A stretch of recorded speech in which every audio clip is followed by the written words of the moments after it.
الحمد لله الذي بيده الملك وهو على كل شيء قدير. الحمد لله الذي كتب الآثار ونطق الآجال والقلوب عنده مفضية والسر عنده علانية. الحلال ما أحل والحرام ما حرم والدين ما شرع والأمر ما قضى. الخلق خلق والعبد عبد وهو الله الرؤوف الرحيم. أشهد أن لا إله إلا الله وحده لا شريك له وأشهد أن سيدنا وسندنا ومولانا محمدا عبده ورسوله أرسله بالحق بشيرا ونذيرا. أما بعد، قال الله تبارك وتعالى في القرآن المجيد: فأعوذ بالله من الشيطان الرجيم، بسم الله الرحمن الرحيم. وما أرسلناك إلا رحمة للعالمين. وقال تبارك وتعالى: محمد رسول الله. وقال النبي صلى الله عليه وسلم: یا ابا سفیان، جئتکم بکرامت الدنیا والآخرہ، او کما قال علیہ الصلاۃ والسلام: سبحانک لا علم لنا الا ما علمتنا انک انت العلیم الحکیم. رب اشرح لی صدری ویسر لی امری واحلل عقدۃ من لسانی یفقہوا قولی.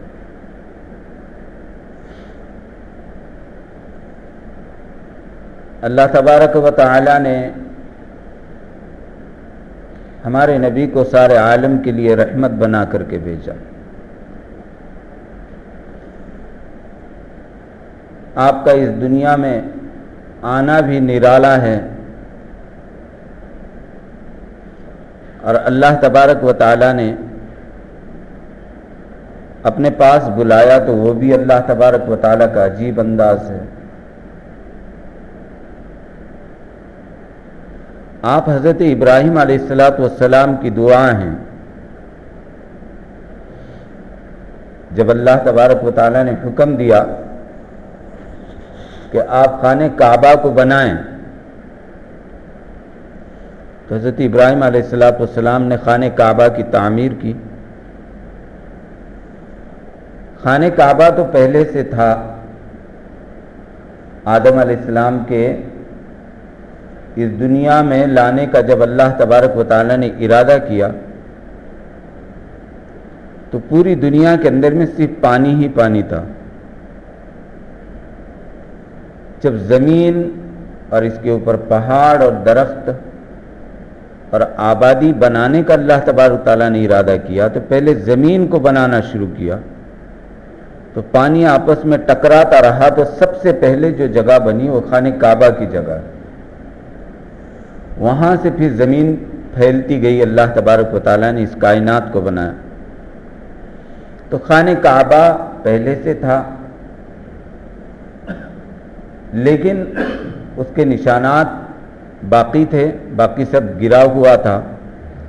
تو اللہ نے حضرت ابراہیم علیہ السلام کو حکم دیا کہ آپ ہمارا گھر بنائیں. تو حضرت ابراہیم علیہ السلام نے خانہ کعبہ جب بنایا تو اللہ تبارک و تعالیٰ سے دعا مانگی کہ ربنا وبعث فیہم رسولا. اے اللہ، جس نبی کے بارے میں میں نے سنا ہے وہ میری اولاد میں سے ہو. کعبہ بنانے والا خلیل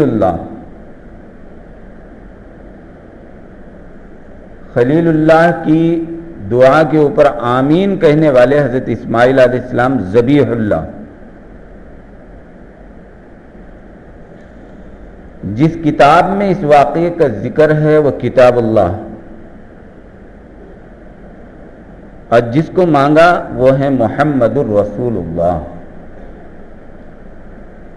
تو اللہ تبارک و تعالی نے حضرت ابراہیم علیہ السلام کی دعا کے اوپر، ابراہیم نے دعا مانگی، حضرت ابراہیم کو اللہ تبارک و تعالیٰ نے ان کی نسل میں ہمارے نبی کو بھیجنا تھا. تو حضرت ابراہیم علیہ السلام سے بھی اللہ نے امتحان لیے. پھر اللہ تبارک و تعالیٰ نے حضرت اسماعیل کی اولاد میں ہیں تو ان کے بھی امتحان لیے. پھر اللہ کے رسول صلی اللہ علیہ وسلم جس خاندان میں جس گھر میں پیدا ہوئے وہاں بھی 3 لوگوں کے اللہ تبارک و تعالیٰ نے زبردست امتحان لیے. ایک ہیں آپ کے دادا عبد المطلب، ان کا نام تھا شیبہ. شیبہ عربی کے اندر میں بوڑھے کو کہتے ہیں. تو ان کے پورے بال سر کے کالے تھے، لیکن ایک جگہ کے اوپر بال سفید تھے تو ان کا نام گر گیا شیبہ، بوڑھا. یہ بھی یتیم تھے.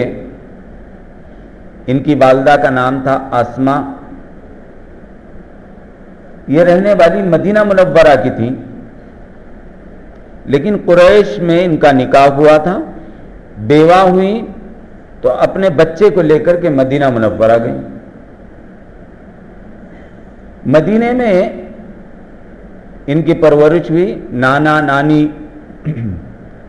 اور جو ننیال تھا وہ غریب خاندان تھا.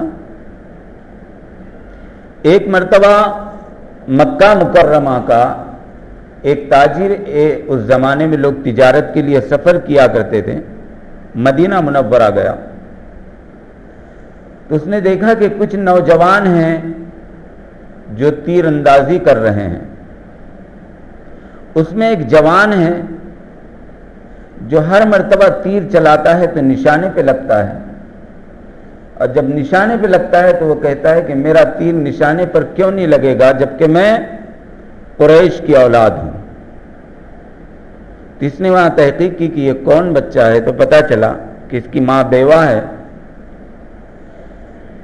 اور مکہ مکرمہ کے اندر میں اس کے رشتہ دار ہیں.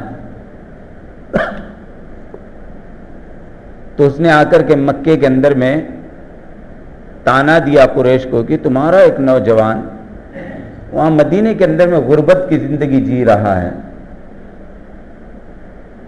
ان کے چاچا بھی تھے عبد المطلب، ان کا بھی نام. انہوں نے قسم کھائی کہ جب تک اس بچے کو میں مکہ نہیں لاؤں گا اس وقت تک میں چین اور سکون سے نہیں بیٹھوں گا.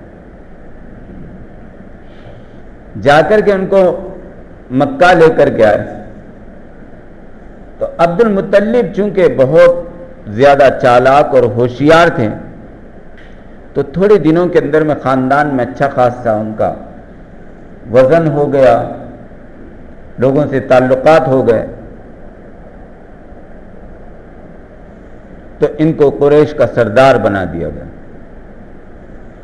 جب یہ قریش کے سردار بنے تو خانہ کعبہ کی چابیاں بھی ان کے پاس دی گئی. ایک رات خواب دیکھا. خواب کے اندر میں کوئی کہہ رہا ہے کہ وہ پاک پانی یہاں مکہ مکرمہ کے اندر میں اس کو نکالو. اب یہ سردار بن گئے تھے. انہوں نے سوچا کہ یہاں کہاں پاک پانی ہے، پتہ نہیں چلا. دوسرے دن پھر خواب دیکھا کہ یہاں کوئی پاک پانی ہے، اس کو نکالو. تو یہ پھر پریشان ہوئے کہ کیا کروں. تیسرے دن خواب میں بتانے والے نے بتایا کہ یہاں ایک جگہ کے اوپر پاک پانی ہے، زمزم کا کنواں ہے، اس کنویں کو نکالو. انہوں نے کہا کہ وہ کہاں ہے؟ تو خواب میں بتایا گیا کہ جس جگہ تم صبح جا کر کے حرم میں بیٹھ جانا، ایک کوا آ کر کے 3 مرتبہ جس جگہ اپنی چونچ کو مارے گا وہاں پر ہی وہ کنواں ہے. صبح اٹھے، کھدائی شروع کر دی تو مکہ کے لوگ ہنسنے لگے کہ پاگل ہے، یہاں کہاں سے پانی ہوگا اور کہاں سے نکلے گا. یہ تو پورے پہاڑ ہیں، کالے پہاڑ، دور دور تک پانی کے کہیں چشمے نہیں ہیں. کھودتے رہے، ایک بہت بڑی چٹان لگی. کہنے لگے کہ کاش میرے 12 بیٹے ہوتے. تو ہم سب مل کر کے اس پانی کو نکالتے ہیں، اور اگر مجھے 12 بیٹے ہو گئے اور یہ پانی اگر نکل آیا تو میں ایک بچے کو اپنے اللہ کے نام کے اوپر ذبح کر دوں گا۔ اس لیے اللہ کے رسول صلی اللہ علیہ وسلم فرمایا کرتے تھے میں 2 ذبیحین کا بیٹا ہوں، ایک حضرت اسماعیل علیہ السلام اور دوسرے آپ کے والد حضرت عبداللہ۔ اللہ کا کرنا ایسا کہ عبد المطلب کو 12 بیٹے ہوئے، ان 12 کے اندر میں سب سے حسین اور خوبصورت اللہ تبارک و تعالیٰ نے حضرت عبداللہ کو بنایا۔ حضرت عبداللہ کو اللہ تبارک و تعالیٰ نے سب سے حسین اور خوبصورت بنایا۔ اب پانی تو نکل آیا، اب بچے ذبح کرنے کی بات کی تھی، تو اب کون سے بچے کو ذبح کریں؟ تو 12 بچوں کے قرہ اندازی کی گئی، اس میں نام نکلا حضرت عبداللہ کا۔ حضرت عبداللہ کا جب نام نکلا تو حضرت عبد المطلب نے ارادہ کیا ان کو ذبح کرنے کا، تو ایک شخص سامنے آ کر کے کھڑا ہوا کہ یہ نہیں ہو سکتا،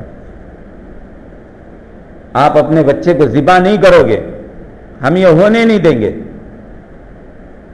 سارا مکہ ایک طرف ہو گیا۔ حضرت عبد المطلب کہنے لگے کہ نہیں، میں نے منت مانی ہے اور میں اللہ کے نام کے اوپر اپنی اولاد ذبح کر دوں گا۔ تو پھر اس میں سے ایک راستہ نکلا کہ فلاں علاقے کے اندر میں ایک کاہنہ عورت رہتی ہے۔ اس زمانے کے اندر میں، آج کے زمانے میں جس کو مراٹھی زبان میں بولیں گے کہ بھوشیہ بتانے والے لوگ، نجومی لوگ اپنے پاس کہیں گے، وہ کاہنہ رہتی ہے، اس سے پوچھو اس کا کوئی راستہ ہے کیا؟ تو ایک قافلہ بہت بڑا میلوں کا سفر کر کے اس عورت کے پاس پہنچا۔ جب اس عورت کے پاس پہنچا تو اس سے کہا گیا کہ ہمارے قبیلے کے سردار نے یہ منت مانی تھی اور اب بچہ ذبح کرنے کا وقت آیا ہے، کیا کریں؟ تو اس نے کہا کہ تمہارے پاس ایک جان کی قیمت کیا ہے؟ اس زمانے کے اندر میں جان کے بدلے میں کیا فدیہ تم دیتے ہو تمہارے زمانے؟ تو قریش کہنے لگے کہ ہمارے پاس ایک جان کے بدلے میں 10 اونٹ ذبح کرتے ہیں۔ تو اس نے ایک ترتیب بتائی کہ 10 اونٹ کا ایک تیر اور بچے کے نام کا ایک تیر دونوں پھینکنا، اگر بچے کے نام کا تیر آتا ہے تو پھر دوبارہ پھینکنا، 20 اونٹ کر دینا۔ اگر اونٹوں کے نام کا تیر نکل آئے، جس کو ہم کہیں گے قرہ ڈالنا، چٹھی لکھ کے ڈالنا، لیکن اس زمانے میں تیر پر نام لکھ کر کے پھینکا کرتے تھے۔ تو ان کو یہ ترتیب سمجھ میں آئی، مکہ مکرمہ واپس آئے، تیر کے اوپر نام لکھا حضرت عبداللہ کا ایک تیر پہ اور 10 اونٹ ایک تیر پہ۔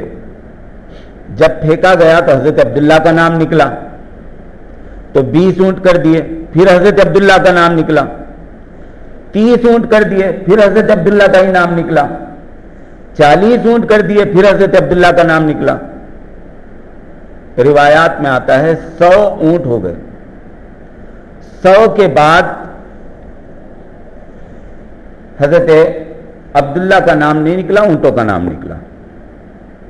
تو عبد المطلب کہنے لگے کہ پھر ایک مرتبہ ڈالو، پھر 10 اونٹ بڑھا دیے، 110 ہو گئے، پھر اونٹوں کا نام نکلا۔ پھر عبد المطلب کہنے لگے کہ نہیں، اور ایک مرتبہ ڈالو، اور ایک مرتبہ ڈالا، پھر اونٹوں کا نام نکلا۔ کہا اب ٹھیک ہے، اب ذبح کرو۔ تو 130 اونٹ ذبح کیے گئے اور حضرت عبداللہ جو اللہ کے رسول صلی اللہ علیہ وسلم کے والد تھے، ان کی جان بچی۔ تو اس طریقے سے اللہ کے رسول صلی اللہ علیہ وسلم فرمایا کرتے تھے کہ میں 2 ذبیحین کا بیٹا ہوں۔ پھر اللہ نے عبد المطلب کو آزمایا، حضرت عبداللہ کو آزمایا۔ اب جن کے ساتھ نکاح ہوا وہ حضرت آمنہ، حضرت آمنہ کے ساتھ میں بھی اللہ تبارک و تعالیٰ نے یہ معاملہ کیا، نکاح ہوا۔ آپ نکاح کے کچھ دنوں کے بعد حضرت عبداللہ نے ارادہ کیا ملک شام سفر تجارت کی غرض سے جانے کا. نکاح ہو کر کے چند دن ہو گئے تھے. حضرت آمنہ میں اور حضرت عبداللہ میں بہت محبت تھی. حضرت عبداللہ کہنے لگے کہ میں جا رہا ہوں تجارت کے لیے. حضرت آمنہ نے اجازت دے دی، لیکن کہا کہ دیکھو جب آپ واپس آؤ گے، حضرت عبداللہ کہنے لگے جب میں واپس آؤں گا تو میں یہ چاہتا ہوں کہ میرے لیے آپ دروازہ کھولیں، میرا استقبال کریں. حضرت آمنہ نے خوشی خوشی روانہ کیا. حضرت عبداللہ ملک شام گئے. اس زمانے میں مہینوں کا سفر ہوتا تھا. 4 مہینے کے بعد وہ قافلہ واپس آیا. شام کے وقت میں قافلہ مکہ مکرمہ میں جب داخل ہوا تو سب لوگ اپنے اپنے گھروں کو چلے گئے، حضرت عبداللہ نہیں آئے.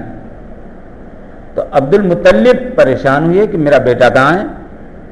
قافلے والوں سے پوچھا کہ میرا بیٹا کہاں ہے. عبداللہ ہمارے نبی کے والد. تو لوگوں نے بتایا کہ سفر سے واپسی میں ان کی طبیعت خراب ہوئی. مدینہ منورہ کے اندر میں بہت زیادہ طبیعت خراب ہوئی، بخار آیا، جاڑا آیا. سسرال والوں نے وہیں پر روک لیا. تو اطمینان ہوا کہ روک لیا چلو. لیکن کچھ دنوں کے بعد خبر آئی کہ حضرت عبداللہ کا انتقال ہو چکا ہے. آمنہ کی آزمائش شروع ہے. جب اللہ کے رسول صلی اللہ علیہ وسلم ماں کی پیٹ میں تھے تو 6 مہینے کا حمل تھا، اس وقت میں آپ کے والد کا بھی انتقال ہو.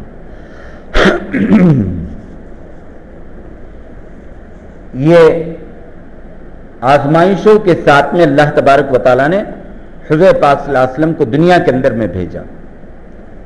کہ اب اتنا بڑا نبی ہے تو جس گھر میں پیدا کیا جائے گا ان گھر والوں کا تو امتحان ہوگا ہی. اب آپ صلی اللہ علیہ وسلم اس لیے یتیم پیدا ہوئے. حضرت آمنہ کے پیٹ میں جب اللہ تبارک و تعالیٰ نے اللہ کے رسول صلی اللہ علیہ وسلم کو منتقل کیا، جب اللہ کے رسول صلی اللہ علیہ وسلم کو بنانے کا ارادہ کیا، انسانوں کو بنایا اللہ تبارک و تعالیٰ نے مٹی سے، جناتوں کو بنایا اللہ تبارک و تعالیٰ نے آگ سے، شیاطین کو بنایا ہے اللہ تبارک و تعالیٰ نے آگ سے. انسان مٹی سے بنے. لیکن میرے اور آپ کے نبی کے پیدا کرنے کا جب اللہ تبارک تعالیٰ نے ارادہ کیا تو حضرت جبرائیل علیہ السلام کو فرمایا کہ جبرائیل جاؤ اور مدینہ منورہ کی مٹی لاؤ. ابھی وہاں کوئی نہیں ہے، وہاں آبادی نہیں تھی، لوگ نہیں تھے، ابھی وہاں بستی نہیں ہے. جیسے میں نے پچھلے جمعہ بتایا تھا، کیسے تھے آمنہ جہاں سے گزرتی تھی خوشبو آتی تھی. تو لوگوں نے شکایت کی کہ عبد المطلب کی بہو بیوہ ہے اور حمل سے ہے اور ایسی خوشبو لگاتی ہے کہ مکے کے گھر گھر میں وہ خوشبو مہکتی ہے. آپ کی دادی نے حضرت آمنہ سے پوچھنا چاہا، حضرت عبد المطلب سے مشورہ کیا کہ کیا کروں، اب تم کیوں نہیں پوچھتے اپنی بہو سے. عبد المطلب کہنے لگے کہ میں بھی پریشان ہوں، میں مکے کا سردار ہوں.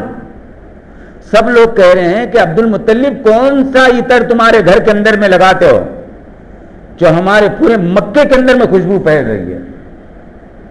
حضرت آمنہ کو حضرت عبد المطلب نے بڑی ہمت کر کے بلایا اور بلا کر کے بٹھا کر کے پوچھا کہ آمنہ کیا عطر لگاتی ہو.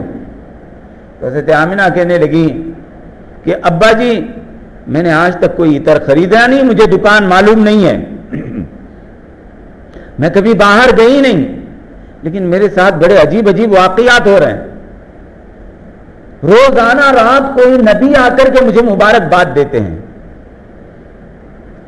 چاند مجھے سلام کرتا ہے، سورج مجھے جھک کر کے سلام کرتا ہے، جن درختوں کے پاس سے گزرتی ہوں وہ درخت مجھے سلام کرتے ہیں، جن پتھروں کے پاس سے گزرتی ہوں پتھر مجھے سلام کرتے ہیں. خوشبو کا تو مجھے پتا نہیں، لیکن میں یہ سمجھتی ہوں شاید اس مہمان کی برکت ہے۔ اور کیوں نہیں ہوتی؟ ہمارے نبی کو کیسے بنایا اللہ نے؟ مجھے اور آپ کو بنایا مٹی سے، لیکن جب ہمارے نبی کو بنانے کا ارادہ کیا تو جبرائیل کو کہا کہ جاؤ، جا کر کے مدینہ منورہ کی مٹی اٹھا کر کے لاؤ۔ جبرائیل آئے، مدینے کی مٹی اٹھا کر کے لے کر کے گئے، جس کو خاک شفا کہتے ہیں۔ مدینے کی مٹی کو خاک شفا کہتے ہیں، شفا والی مٹی۔ اب مٹی لا کر کے جبرائیل نے رکھ دی۔ اللہ نے کہا کہ جبرائیل جنت میں جاؤ، مشک لے کر کے آؤ۔ جبرائیل گئے، مشک لے کر کے آئے۔ کہا کہ اللہ یہ کیا ہو رہا ہے؟ کہا کہ میرے نبی کو پیدا کرنے والا ہوں۔ تو کہا کہ اچھا، مشک اور مٹی؟ کہا کہ ہاں، اب واپس جنت میں جاؤ۔ کہا زعفران لے کر کے آؤ، جنت کا زعفران۔ جبرائیل گئے، زعفران لے کر کے آئے، رکھ دیا۔ اللہ نے کہا جبرائیل پھر جاؤ جنت کے اندر میں، کافور لے کر کے آؤ۔ جبرائیل گئے جنت میں، کافور لے کر کے آئے۔ پھر اللہ تبارک و تعالیٰ نے کہا کہ جبرائیل واپس جنت میں جاؤ، سنبل لے کر جاؤ۔ سنبل کیا ہے؟ جنت کے اندر کی گھاس ہے۔ جیسے گارڈن میں ہم گھاس لگاتے ہیں، ایسے جنت میں گھاس ہے، اس کو اللہ تبارک و تعالیٰ نے اس کا نام رکھا سنبل۔ جا کر کے سنبل لے کر جاؤ۔ سنبل لے کر کے آئے۔ جبرائیل کا اور ایک چکر لگاؤ۔ جنت میں ایک نہر ہے، اس کا نام ہے معین، وَكَأْسٍ مِّن معین، قرآن کے اندر میں اس کا تذکرہ۔ اللہ نے کہا معین کا پانی لاؤ۔ جبرائیل پانی لے کر کے آئے۔ پھر اللہ تبارک و تعالیٰ نے کہا کہ جبرائیل واپس جاؤ، اب جا کر کے رحیق کا پانی لاؤ، یہ بھی ایک جنت کی نہر ہے، اس کا بھی پانی لائے۔ پھر اللہ تبارک و تعالیٰ نے کہا کہ جبرائیل اور ایک مرتبہ جاؤ اور جنت کی دوسری نہر جس کو میں نے اپنے ہاتھ سے بہایا ہے، اس کا نام ہے سلسبیل، اس کا بھی پانی اٹھا کر کے لاؤ۔ جبرائیل اٹھا کر کے لائے۔ کتنی چیزیں ہو گئی؟ 8 چیزیں ہو گئی۔ بیان دھیان سے سنا کرو، بولتے بولتے گلے دکھ رہے ہیں، لیکن اس کو دھیان سے سننے والا کوئی نہیں ہے۔ جنت کی چیزیں کتنی ہوئی؟ 7، اور دنیا کی ایک چیز مدینہ منورہ کی مٹی۔ کیوں نہیں آتا ہمارے نبی کو حسن؟ ایسے ہی حضرت جابر ابن زمرہ کنانی رضی اللہ تعالی عنہ فرماتے ہیں کہ ایک رات میں ایسے بیٹھا ہوا تھا، آسمان میں 14ویں رات کا چاند نکلا ہوا تھا۔ اتنے میں میں نے دیکھا کہ اللہ کے رسول صلی اللہ علیہ وسلم حجرے سے باہر نکلے۔ آپ نے سرخ دھاری دار ایسے کرتا پہنا ہوا تھا۔ تو حضرت جابر فرماتے ہیں میں نے اللہ کے رسول صلی اللہ علیہ وسلم کے چہرے کو دیکھا، پھر آسمان میں 14ویں رات کے چاند کو دیکھا۔ فرماتے ہیں اللہ کی عزت اور جلال کی قسم، اس 14ویں رات کے چاند سے زیادہ حسین اور خوبصورت میرے نبی کا چہرہ نظر آ رہا تھا۔ کیوں نہیں ہوتا؟ جبرائیل نے پوچھا اے اللہ یہ 8 چیزوں سے بنے گا کیا؟ مدینے کی مٹی، جنت کا مشک، جنت کا زعفران، جنت کا کافور، جنت کا سنبل، معین، رحیق، سلسبیل، 3 نہریں، یہ 8 چیزیں کہ انسان اگر بنتا ہے تو مٹی سے بنتا ہے۔ اللہ یہ کیا بن رہا ہے؟ اللہ تبارک و تعالیٰ نے کہا میرا نبی بن رہا ہے۔ اللہ یہ کیسے بنے گا؟ اللہ نے کہا مدینے کی مٹی سے اس کا جسم بناؤں گا، مدینے کی مٹی سے اس کا جسم بناؤں گا، مشک سے اس کے بدن کے اندر میں خون بناؤں گا، مشک سے اس کے بدن کے اندر کا خون بناؤں گا، لہو بناؤں گا، زعفران سے اس کی رگیں بناؤں گا، کافور جنت کی ایک لکڑی ہے، خوشبودار لکڑی. اللہ حور کا تذکرہ کرتے ہیں نا، وحور العین وکأس من معین. جنت میں ایک حور بنائی ہے میں نے جو معین نہر کے اوپر ہمیشہ بیٹھی ہوئی ہے. اور کیسی ہے وہ؟ کیسی ہے؟ اس کو اللہ نے مشک سے، زعفران سے، کافور سے جنت کے اندر کے بنایا. تو کیسا بنایا؟ لو بسقت بسقتن فی سبعۃ ابحر لکانت احلی من العسل. ایسی حسین و خوبصورت ہے کہ اگر آسمان سے جھانک کر کے ساتوں سمندر کے اندر میں اپنا تھوک ڈال دے. جنت میں تھوک نہیں ہے، جنت کے اندر میں ناک کی گندگی نہیں ہے. جنت میں جب انسان بھی جائے گا تو تھوک نہیں آئے گا، بلغم نہیں آئے گا، ناک کی گندگی نہیں آئے گی. تو جنت کی حور کو تھوک کہاں سے ہوگا؟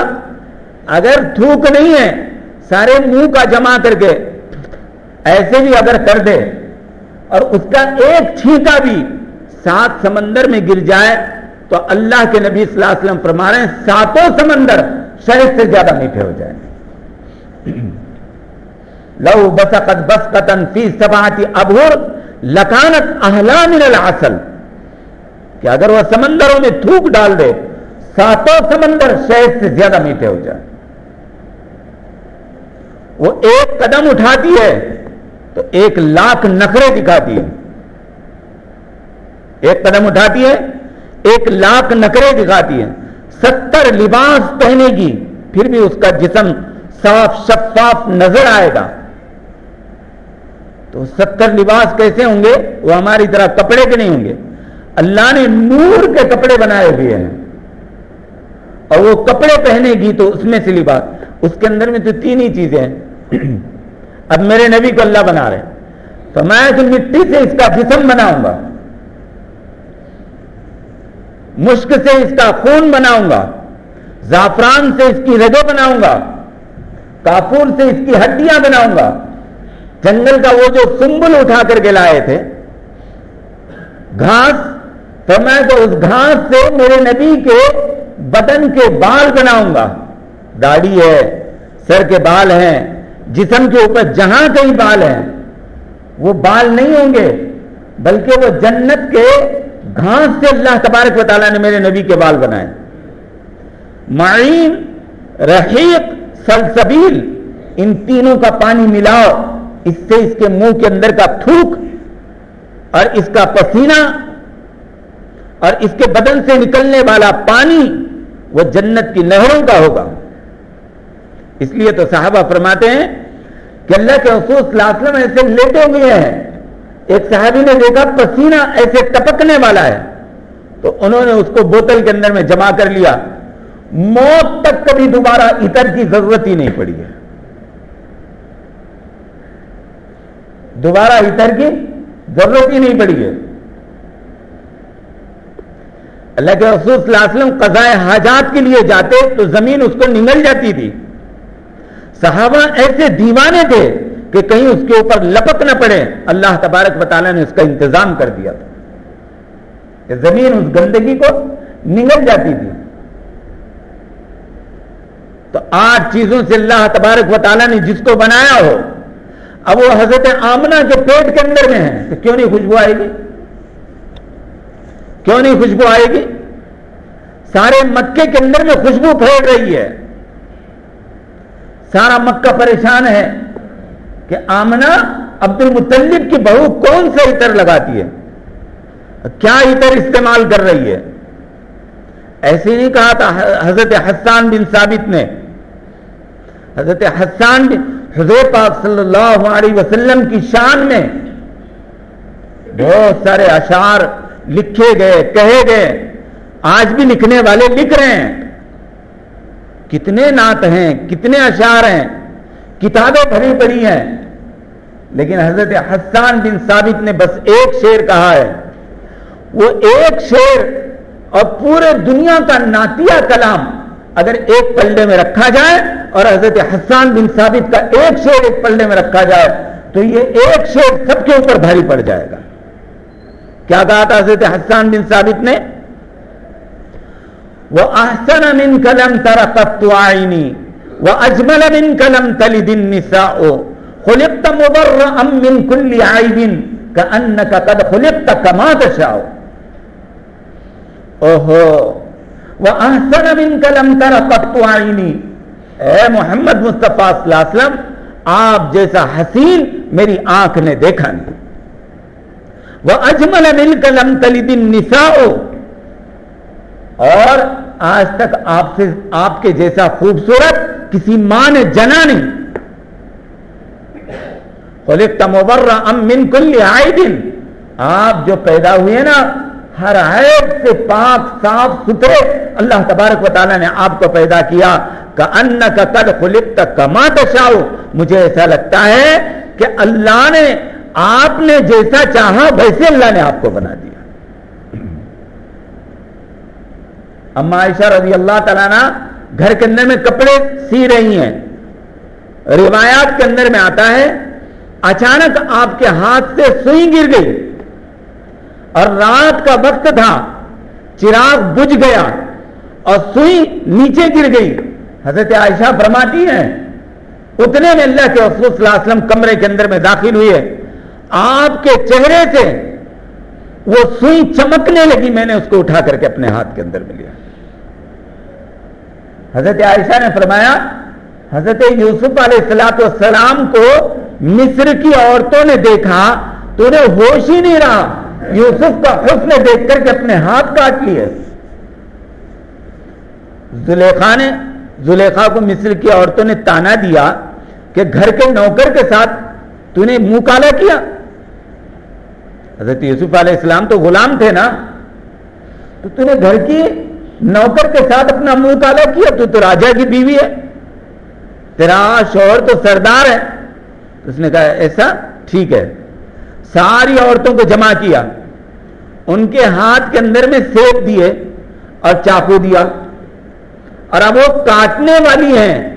اتنے میں یوسف علیہ السلام کو آواز لگائی کہ یوسف باہر آؤ. جب یوسف باہر آئے تو ان کو دیکھ کر کے مصر کی عورتیں سیب بھول گئی اور اپنے ہاتھ کاٹ لیے. کیا حسن ہوگا یوسف علیہ السلام. لیکن ہماری ماں کیا کہتی ہیں کہ مصر کی عورتوں نے یوسف کو دیکھا تو اپنے ہاتھ کاٹ لیے. اللہ کے عزت اور جلال کی قسم، میرے آقا حضرت محمد مصطفیٰ صلی اللہ علیہ وسلم کو دیکھتی تو اپنا سینہ چیر کر کے کلیجے نکال کر کے باہر رکھتے تھے. لیکن اللہ نے یوسف کے حسن کو ظاہر کیا اور ہمارے نبی کے حسن کو چھپا دیا. یوسف علیہ السلام کے حسن کو اللہ تبارک و تعالیٰ نے ظاہر کیا اور ہمارے نبی پاک علیہ السلام کے حسن کو اللہ تبارک و تعالیٰ نے چھپا دیا تھا. وہ تو ظاہر ہوتا تھا. اللہ کے رسول صلی اللہ علیہ وسلم ایسے مجلس میں بیٹھے ہوئے ہوتے تھے اور آپ صلی اللہ علیہ وسلم کی عادت مبارکہ تھی مسکرانے کی. آپ کھلکھلا کر کے کبھی نہیں ہنستے تھے. مجمع کے اندر میں کھلکھلا کر کے اللہ کے نبی صلی اللہ علیہ وسلم کبھی نہیں ہنستے تھے.